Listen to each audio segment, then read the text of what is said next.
We're back this morning with a new installment of our series, The State of Spirituality with Lisa Ling, which highlights Americans on unique journeys of faith. Many traditional religions are trying to make progress toward being more inclusive of the LGBTQ plus community, but for some groups, it's been a very slow journey on that front. Today, Lisa introduces us to a pastor in California who wouldn't be welcome to preach in many American churches.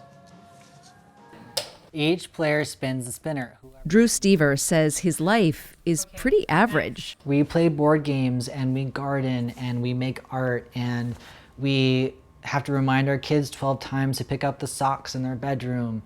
What?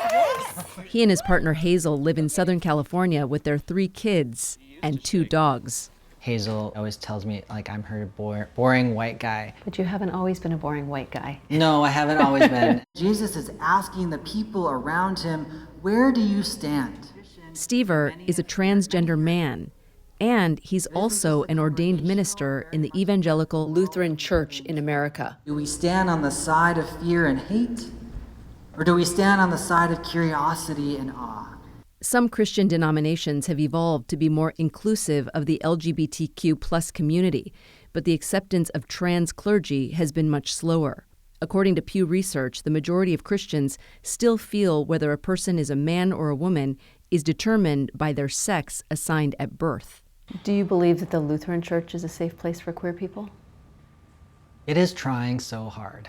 In 2015, the Lutheran Church ordained its first trans priest. Trans clergy also serve in other denominations, but most still forbid LGBTQ plus clergy. Because there are a lot of people who say that, according to the Bible, God made man and woman, and that couldn't be more clearly defined. How do you respond to them? It's hard to relate it to modern day times because it wasn't written for 2024, it was written for then. When we read in the scripture that God created man and woman, yes, and God created everyone else as well. Pastor Drew is a good pastor, and I think he focuses on Jesus' commands that we should love God and love our neighbor as ourselves. At Stever's home church, Hope Lutheran in Hollywood, congregants told us when he says all are welcome, he really means it. Pastor Drew just brings such a light and life and just encapsulates everything we've always believed in learning to really spread a message that is just love. Born and raised Lutheran in Minnesota's Twin Cities, growing up, Stever also went to Catholic school, attending church several days a week. Was there a certain point in your upbringing where you just didn't feel right in your body? I grew up female and in the female context, and I just never felt like that worked for me. Throughout his childhood, Stever says he felt a lot of anger due to his gender dysphoria. There were definitely times where, if I can't exist in one way, I don't want to exist at all. I would just be better off not alive. Stever credits a homeroom teacher for first introducing him to a more compassionate Christian theology, accepting of everyone. This eventually helped him realize he was being called to become a pastor. You went into seminary as a woman. Mm-hmm. How did you come out of seminary? Not a woman. It was summer 2016, and leading up to the election, anti-trans rhetoric was ramping up. But Stever says he could no longer deny who he's always been. And there was a moment where I woke up in the morning and the words that came to my mind was, you don't have to be angry anymore. It almost felt like God just took a snowball and just threw it at my face. And so you think that voice was God? I think so, yeah. But after Stever transitioned, he began receiving hate, mostly online. Do you have concerns about going public in this way? I mean, yeah, I have concerns. My family's safety is probably my top priority.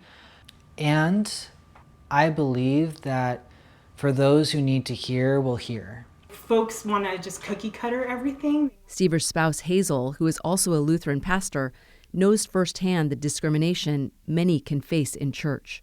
There's a lot of people in the Christian faith who don't even believe women can be pastors. And you two are kind of a double whammy. I know. I know. We don't mean to be. We're actually really quite boring. Yeah. And Stever plans to keep being boring. But along the way, he also hopes that just by being himself, he can help more people feel seen and safe in church. What do you say to those who may have felt burned by church and by religion? My first response is, I'm so sorry. I'm so sorry that the church missed you. I would say specifically to folks of color, to people living with disabilities, people who are LGBTQ. You are good. Nothing is wrong with you. You are so good. And you don't need the church to tell you that.